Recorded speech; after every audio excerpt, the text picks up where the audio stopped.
These aren't the stories your mother told you. No, these are the other stories.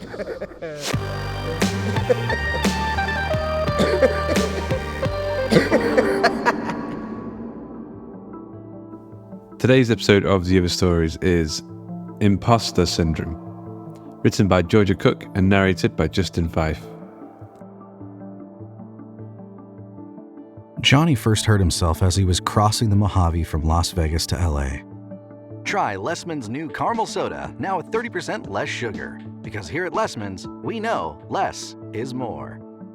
The familiar jingle for the Lessman soft drink company filled the car, bright over the whir of the air conditioning. Less is more, less is more.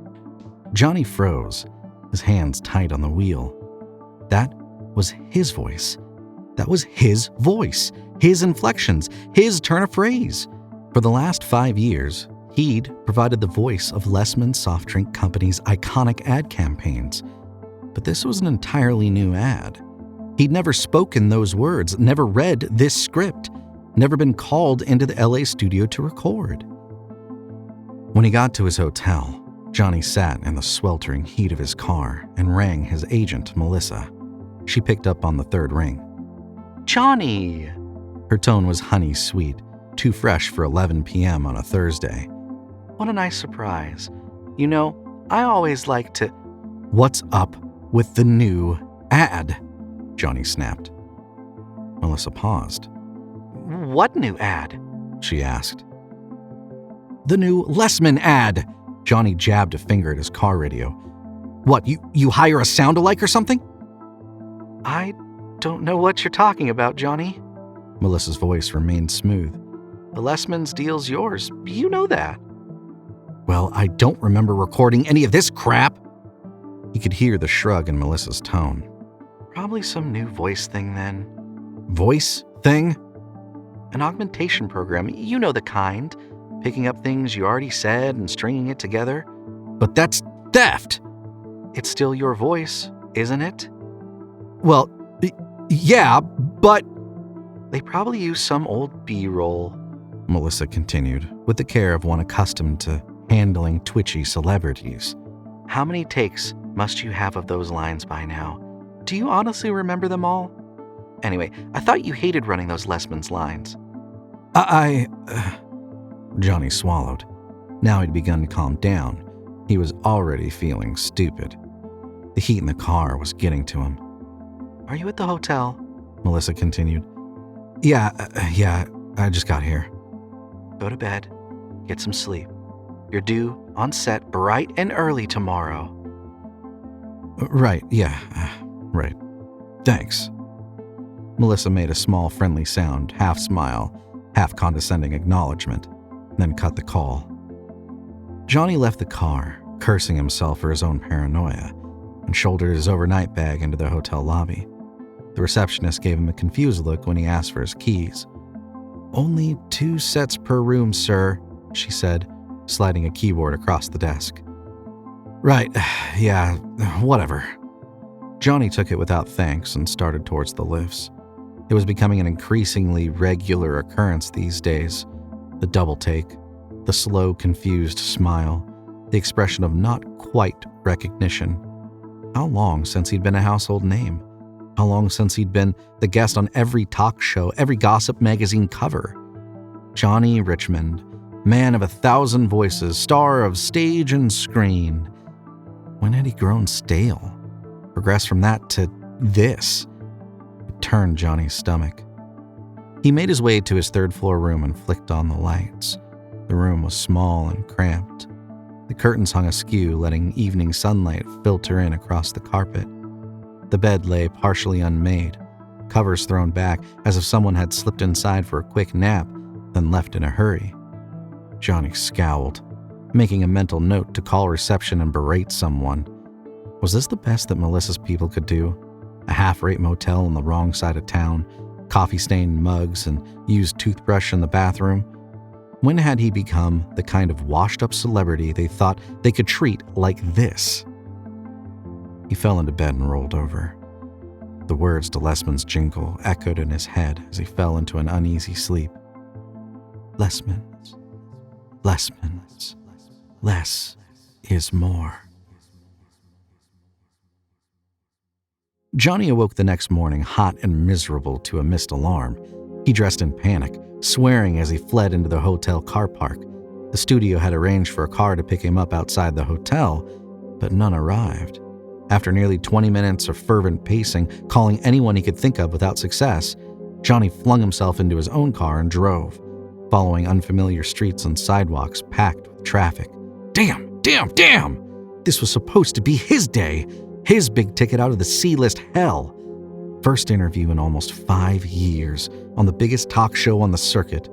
A return to form for Johnny Richmond, no longer 10, 20, 30 years past his prime.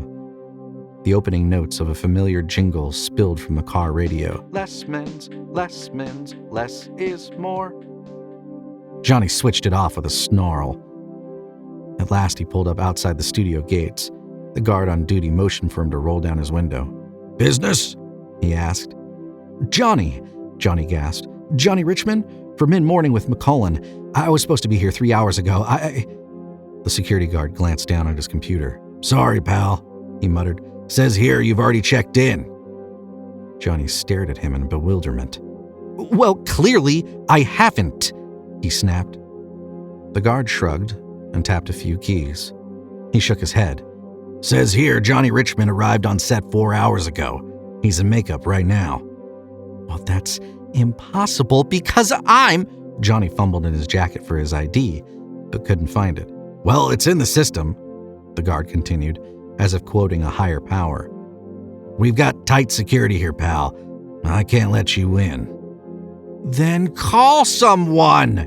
Johnny snapped. The guard gave him a long, slow look. Johnny's neck prickled with rage. He was tired. He was angry. He wanted nothing more than this wretched business to be over and done with.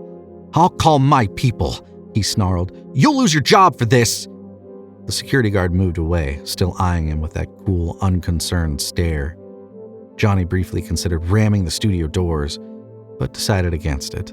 Property damage was always harder to squeeze sympathy from with the public. He parked on a street corner and fumbled for his phone. A bead of sweat trickled down his nose. The car radio seemed to stare at him, its grill transformed into a snidely grinning mouth. He could almost hear that distant warbling tune. Johnny stumbled out of the car and hurried down the street until he found a bar. Then he sat at the furthest corner and called Melissa. "Johnny," her tone was bright and breezy, "you're out early." "I never made it to the interview," Johnny snapped. "I got stuck in traffic. Nobody picked me up." "Sorry?" Melissa's voice curled with confusion. "The damn security guard wouldn't let me in." Johnny could feel his voice rising, curdled with hysteria. "If they try to claim I never fucking showed up..." "Have you been drinking?" Melissa's voice sounded concerned. Was there a touch of condescension mixed in? "Of course I haven't." Johnny snatched the TV remote from the bar top. "Look, I can..." He hopped right to the channel. Mid-morning with McCullen flashed on screen. Johnny froze. There, bright as day, smiling on the familiar green couch, was Johnny Richmond. "I think it heralds a bright future for the industry," he was saying, with a practiced ease that made the watching Johnny's skin crawl. "Every stride forward in technology will have its naysayers, but this is the future of AI programming." "What about those who claim it harms livelihoods?" asked the host. Johnny's double smiled to the watching audience. "I think they might soon find out just how seamless this technology can be." The interview cut to a commercial break. Johnny sat on his bar stool, his stomach churning. The future of AI programming? Was that what he'd said? The ultimate pre-programmed performer. "How did you do this?" he hissed down the phone. "Did you know about this? Did you let them make some copy of me?" "Don't be ridiculous, Johnny." Melissa's smiling voice hadn't changed. "Are you listening to yourself? How would that even work?" "You think I'm too demanding, too needy, too full of myself? Well, I am. I know that, but that doesn't give you the right to..." Melissa cut him off. "Maybe this is a good thing," she mused. It'll give you time to rest, recuperate. There was definitely an edge to her voice now. Take the load off your shoulders. How could that bother you? She cut the call. Johnny sat staring at the blank black screen of his phone. The world had tipped out from under him. Nothing made sense. Perhaps he blacked out this morning, slipped into a fugue state. That happened sometimes, right? Multiple personalities, evil twins.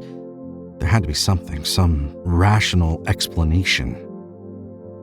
He left the bar and lingered around the gates of the studio, hoping to catch a glimpse of the smiling double. Eventually, the security guard came out to move him along. Drained of energy, Johnny drove back to his hotel in a daze, barely realizing he parked his car until he was already stumbling down the corridor to his room. He tapped his keycard against the door. The lock buzzed red. Johnny blinked, almost too exhausted to comprehend. He tried again. Another buzz. Johnny staggered back down to the reception, ignoring the stairs as he elbowed his way to the reception desk. "Sorry, sir," said the concierge, tapping at his computer. "It says here you've already checked out." "But my bags are up there." Johnny barely had the energy to argue. "Not according to housekeeping," murmured the concierge, shooting Johnny a hesitant glance. "They've already cleaned the room. If they'd found anything of yours, they'd have sent it down to reception." Johnny swayed. He was exhausted, he was hungry, he was bewildered, and he wanted to go home. A thought struck him. "Do you have CCTV?" he asked.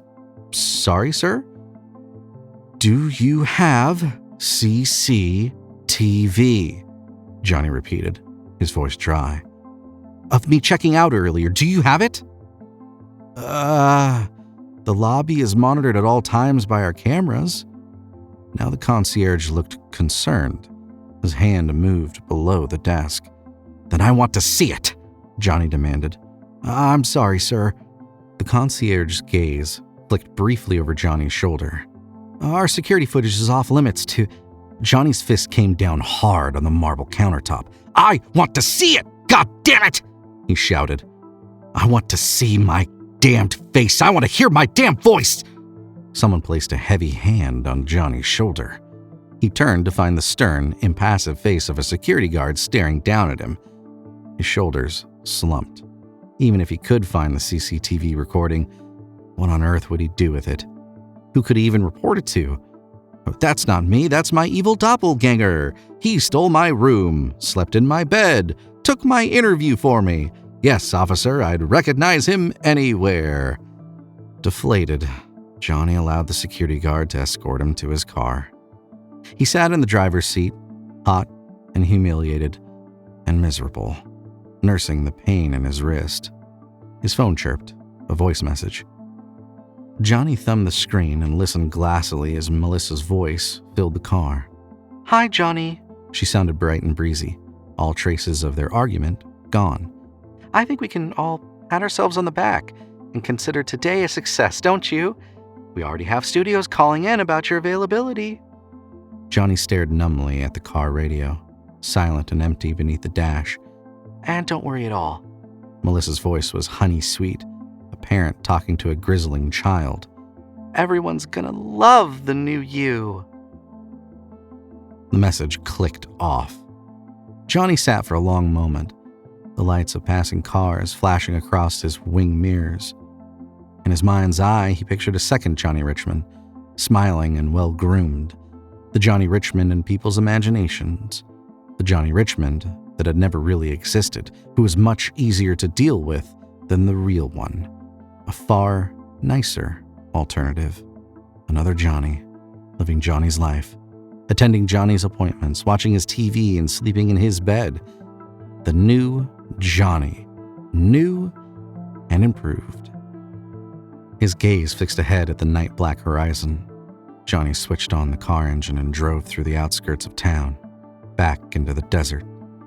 The radio crackled, white noise spilling through the gaps between a local country radio station. When the police finally located Johnny Richmond's car, abandoned on the side of the highway on I-15 North, they found it empty of everything but his slim black mobile phone lying on the driver's seat. The doors were locked, with no signs of forced entry, no footprints across the rolling sand.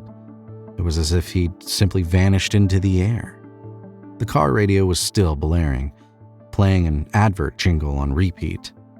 Try Lessman's new caramel soda, now with 30% less sugar, because here at Lessman's, we know less is more. Less is more, less is more.